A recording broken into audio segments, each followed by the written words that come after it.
Good morning, guys. Hope you had a good weekend, everybody. This is normal because of the memory, the 32,000K charm memory. Also, I think this does something with your processor in the background. It's messing around with your cache. But basically, it all affects the memory of it. So let me show you just a few tips and tricks of what I find works best. Obviously, it all starts with the prompt at the end of the day. The prompt is where we're first going to use templates. Templates are everything. Within a prompt, you tell it what you want it to do, you tell it the skill set, but giving it an example of exactly the output you want or a template of exactly the output you want helps. But we do that in like a few different areas too. Like we don't just do it once. Obviously, we're going to do something in our custom instructions. Is like our first opportunity to start getting that template going about what we want from it. So in that case, I have my Boolean logic in here, and then I'm also including like a template in here. Sometimes I even include a template twice, just to like double, triple. This is the template. So yeah, it all starts with the prompt, and then secondly, finding like a single prompt that you're going to use repetitively within this template over and over and over. Like the first sentence is going to be trying to be the same. You know, we're going to get it into a kind of state where it understands what it's going to do next before it even does it. So we already have half the job done. Um, just going from one prompt to the next, saying, uh, now do this, doing multiple tasks within the one session. These are all things that are going to confuse it. If you've not told it to stick to an exact template, like, I mean, something ambiguous like just like a couple of sentences isn't going to be good enough for it to remember all that within the thousands and thousands of tokens. That's why we use big templates and we use them several times throughout the prompt, throughout the custom instruction, and throughout the workflow.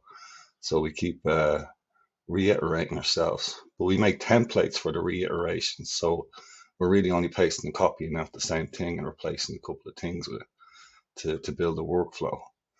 So anyway, look, topical authority prompt went in here. And this was some topical map I was doing for a carpet cleaning company. So look, it spat out, just introduced itself there. We're used to all of this. This was like the micro and macro semantic map, the same kind of thing that I'd be doing for you. See, look, so it's the micro, the macro, and the contextual vector. It's just the same as a typical topical map I've shown you during the week. I've just pasted out those three lines. So I've put that in. It's gone off. It's used the plugins. It's made an outline acceptable to the template. See this template. It's coming from the custom instructions, and it's also coming from the topical authority assistant. So it's stuck to this template. And my format it's slightly different, but I just find one that I like and say, okay, that looks good. I've done a little evaluation, yada yada. Fancy little signature. I can show you how to do that sometime. But anyway, look, I've done 5 sections, and I said no. I said 6 section outline. I think the first one I done was 9. I said, okay, here's a 6 section outline. Went and done the 6 section outline in the same format. So I'm happy. We went down. What did I do again? I took out the next article. Look, I said, same kind of format is going into it now. So it understands what it done before. So when it receives that again, it goes, oh, I know what to do with that now. That means that, and that means that. Okay, I know what Kevin wants now. He wants another one of these article outlines. And he wants what? He wanted 6 sections. Okay, well let's give him another 6, see how he likes that. So okay, another 6. So now what I have basically is 3 outputs it's taking me to get it pumping out exactly how I like it. And I did, or 2 outputs, I should say, and I gave it a third one for consistency. So now I have 2 outlines exactly how I want them. The last 2, they're perfect. Great. Let's move on to the next one. So on this one here, you can see I've gone again. It's the same format, and it's pumped out another article outline in exactly the same format as the last 3. Now here's a little trick. Do I go out and paste out another one again? No, because at a certain point in time, I'm actually going to start losing the original prompt. in all that wash, and then it starts getting confused, and then it might on one output it might drop the keyword variance, it might get a bit shorter, and then the next one or the five down the road, it might start forgetting to add entity relationships, and then it might start formatting it different. So here's a little trick I do. After the second perfect one, when I go 1, 2, and I get this outline, pop it out here, whatever, using the copy button, and I stop right here. And instead of doing a new prompt underneath, I go in, I click that, and I edit the old prompt with the new instructions. And then as soon as I click save and submit, it will go off and it will make another outline. Now I don't want to click save and submit now because I want to just show you how that worked. You see these arrows here where it says 84, 84. That's actually how many article outlines I've done in this single thing here. So I'm keeping the memory short. Look, it remembers all of this, all of this. This is easy to remember. This is well within the 32,000, it's remembering all of this.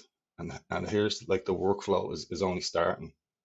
Do you know what I mean? It's got all of this locked in, and here's the workflow, and it's going to pump out, look, 84. There's 83 was one, 82, all the way back, and they were all in the same format, exactly the same, 6-section outlines. So I'm keeping all that tight, and I'm keeping the session that I'm doing is only doing article outlines. So when I take out those article outlines, or did, we open up another session, and the only thing that session is ever going to be doing is writing sections of the article, and that's it. And it would do exactly the same. I'd get a format that it would pump out, and I go, okay, I like that format for how it's doing the sections, and then I stick to it, and I keep it all in the same box here. I don't go on here until infinity and beyond and have the processor going brrr on the computer and things get all squirrely.